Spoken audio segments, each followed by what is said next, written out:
법원이 슬슬 한동훈을 견제하기 시작했다는 느낌이 드는 게요.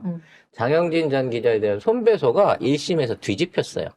사실 장 기자도 못 이길 걸로 생각하고 그냥 계속해서 자기는 투쟁하겠다. 어차피 질 걸로 생각한다. 지는 싸움이다라고 생각했는데 뒤집혀 버렸습니다. 서울중앙지방법원이 어제 한동훈이 장용진 기자를 상대로 제기한 1억 원 상당의 손해배상 소송에서 원고 패소 판결을 내렸는데요. 1심 재판부는 1,000만 원을 지급해야 한다고 했지만 결과가 뒤집힌 겁니다. 그러면서 재판부는 공직자인 한 위원장은 대법 판례에 따라 비판에 대해 해명과 재반박을 통해 극복해야 하며 손해배상 소송을 통해 언론 감시와 비판을 제한하려고 하는 건 신중해야 한다고 했습니다. 이런 얘기예요. 장영진 기자가 얘기한 거는 그렇게 압수수색 잘하는 한동훈이 LCT 때는 그러면 왜 아무 짓도 안 했대? 조사 안 했대? 라고 얘기를 한 겁니다. 근데 한동훈이 뭘로 고발했냐? 나는 LCT 담당 검사가 아닌데 왜 나한테 그런 얘기를 했어? 라고 1,000만 원 손배를 때린 거죠. 1억 원, 1억 원. 사직구장 아니. 아닌데 사직에서 봤는데. 지는 사직구장 아니고 사직에서 봤는데 하는 놈이 나는 담당 검사 그 담당 검사인데 왜 나한테 그거를 책임지라 그래? 라고 얘기를 했다는 거죠. 그래서 1심에서는 그래 그럼 그 아닌 사람한테 하라 그랬으니까 문제가 있네라고 해서 승소 판결을 해줬는데 2심에서 사람다운 얘기를 한 겁니다. 재판부가. 한동훈은 한동훈 개인이 아니지 않냐.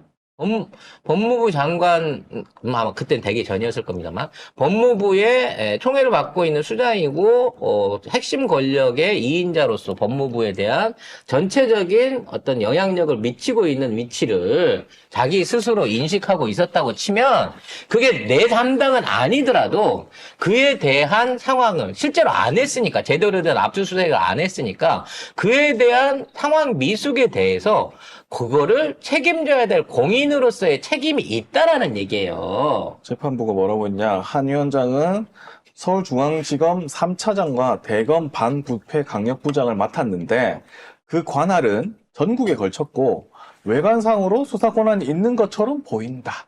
그럼. 왜냐면 자기가 직접 담당 검사는 아니지만 그거를 실제 수사하고 있는 검사한테 영향력을 미칠 수 있는 위치에 있었다니까? 그러니까 예를 들어 아니 내가 사장이 아닌데 내가 어떻게 책임져요? 라고 발뺌하는 직원이랑 똑같은 거야. 어쩔 때는 1국의 장관이고 어쩔 때는 1개의 장관인 거랑 마찬가지 얘기인 거지. 그 비슷한 사람 우리 회사에도 있지 않아? 야 나는 내가 다 책임져. 난 어쨌든- 너님이라고 얘기하지 않았는데. 어쨌든 재판부가 이렇게 돼야 된다는 거지. 아닌 것 같지만 책임자는 책임을 져야 된다는 거지. 갑자기 열받네. 그리고 재판부가 언론으로서 수사에 대해 추상적 권한을 가진 것처럼 보이는 가지는 것처럼 보이는 주요 수사기관 고위 공직자에게 충분히 의혹 제기를 할 수 있다. 그럼요. 공직자인 한 위원장은 대법 판례에 따라 비판에 대해 해명과 재반박을 통해서 극복을 해야 되며 공직자니까. 그리고 손해배상 소송을 통해서 언론 감시 비판을 제한하려고 하는 건 신중해야 한다. 그러니까 재판 좀 그만해. 소송 말고 소송 좀 판결로 해. 그만해. 라고 재판부가 얘기한 거. 그래서 저희도 비슷한 판결을 어제 하나 받았습니다. 판결은 3년째 끌고 있는 판결은 아니고 그냥 판결은 아니고 처분. 우리 진숙이 언니의 허위사실 유포죄. 우리 허위사실을 명예훼손. 명예훼손 유포죄. 왜 명예훼손이냐면, 그게 무슨 종군 기재야. 호텔방에 처박혀가지고, 시키는 대로 라인 가갖고 사진 찍어온 거. 이거 자체가, 자기가 종군 기자 역할을 해서 명예를 훼손한 거였는데, 라고 했던 이 소송에 대해서, 공소권 없음으로, 그러니까, 그건 명예훼손이 될 수 있는 게 아니야. 라고 하는 일부 판결을 받았고요. 우리 문하나가 얘기했던 기레기라고 했던 게 모욕이다. 그것만. 쓰레기. 쓰레기라고 했던 게 모욕이다라고 하는. 나만 우리 다 했거든요. 나는 안 했어. 내가 분명히 봤어. 난 쓰레기란 말 안 했어. 자, 아무튼 그것만 남아 있습니다. 이게 재판부가 슬슬 아무리 사람을 심어놔도 기울기의 축, 이게 분위기를 보는 거죠. 눈치를 보는 거죠. 한동훈 힘 빠진 거 아는 거지. 힘 빠진 거 아니까 이게 뒤집히기 시작했다. 결과적으로 윤석열도 그 위기에서 못 벗어난다는 거예요. 한동훈을 두려워하지 않는 자가 윤석열을 두려워하겠습니까, 지금? 실제 권력이 한동훈한테 다 가 있는 게 눈에 뵈는데, 아직은 아닌 거지, 근데. 그렇게 생각하기보다는, 그렇게 생각했지만 많은 사람들이 장악력이 발휘되고 있지 않습니다, 현재로서도. 자, 박근혜를 한동훈이 만난다고 하네요. 네. 얘네들은 도대체 만나서 뭔 얘기를 하길래 안에서 뭐 꿀 발라놨나요? 박근혜 만나면? 네. 한동훈이 오늘 오전에 대구에 갔어요. 박근혜와 비공개로 만나는데 총선에 대한 얘기가 오갈 것으로 보입니다. 제가 잡아넣은 거 아시죠? 이러면서. 쟨 진짜 앞에 대놓고 저렇게 얘기할 것 같아. 아니, 윤석열도 그런 말 했을 거 아니야. 내가 잡아넣었지만, 뭐, 미안하게 됐습니다. 아이, 요즘 감옥이 이게 테라피예요. 감옥 생활 오래 가면 노화도 지연되고요. 피부도 하얘진다니까요. 감옥 가시기 전보다 지금이 더 젊어 보여요, 누나. 이러고 드립을 치고 있겠죠. 에이구, 이거 간다고 해서 또 만나는 박근혜도 참. 이걸 또 지지하는 지지자들도 참 대단하다. 대단해. 나 어떤 면에서 이 사람 참 대단한 것 같아. 뭘 대단해, 바보들인데. 바보팀이들. 그래서 가서 얘기할 수 있는 게 뭘까요? 저는 이제 유영하 변호사 나오는 쪽에는 우리 국짐이 공천 안 할 테니까 대신에 대구 다른 쪽에 나오는 국짐 낙하산들에 대해서 거기 가갖고 유세차 한번 사주시면 안 될까요? 뭐 이런 딜이 아닐까. 그거 해드리면 제가 철천초 왼수로 생각하시는 신우이를 영원히 깜빵에서 못 나오도록 뭘 하나 더 씌워드리겠습니다. 뭐 요런 거를 제안하지 않았을까 싶은 생각이 들어요. 최순실 얘기하는 거예요? 나 다 알아듣는데 그걸 구체적으로 실명을 걸어내갖고 물어보려고 그래? 신우이는 아니잖아. 지금 많은 사람들이 최순실과 박근혜가 한 편이다라고 막 생각하고 있잖아요.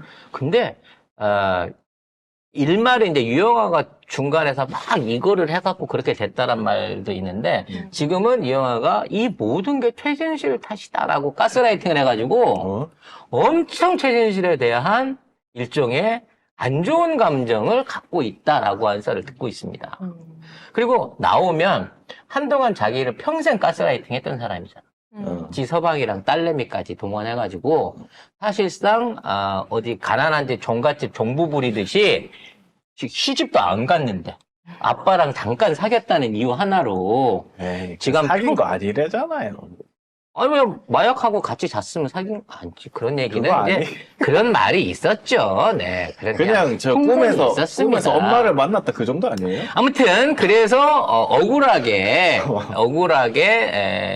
말하자면 신의 노릇을 당한 어떤 신의가 아니네. 조카니까 조카뻘이니까 시며느리 노릇을 당한 그 원한 관계가 그거 계산하지 마. 원한 관계가 지금 막 피어오르고 있는 상태라고 해요. 근데 지금 최근 들어 이제 주목을 받고 있는 게 태블릿 PC가 반환이 됐잖아요. 그래서 이제 요걸 갖고 국정개입농단으로 해서 변희재랑 손을 잡는 거냐, 그걸로 해갖고 가는 거냐라고 했는데, PC는 받아가지고 PC를 받았어요. 딸내미가 받아가지고, 이제 엄마는 감옥에 있으니까 딸내미가 대신 받았는데, 이거 포렌식 한다고 3천만 원 모아달라고 지금 모금을 했어요. 포렌식 비용이 3천만 원이래. 그래서 또 사기치는 거 아니야? 그냥 영상 가면 15만 원이면 할 것 같은데 그랬더니, 그렇게 들기는 든대요. 근데 문제는 포렌식을 하는데 드는 비용이 아니라 그 포렌식 데이터가 우리 한글 문서가 이렇게 사진처럼 나오는 게 아니라 그 데이터를 받아서 다시 또 재분석하고 뭐 하는데 시간이나 이런 게 많이 걸린대. 그래서 그걸 하는 데는 전문가의 어떤 그런 것들이 좀 필요하기도 한데 문제는 포렌식을 한다고 모금을 하는데 돈이 안 거쳤는지 덜 거쳤는지는 모르겠으나 이와 관련된 내용을 공개하거나 이걸로 뭘 하고 있지 않다는 거예요. 그러면서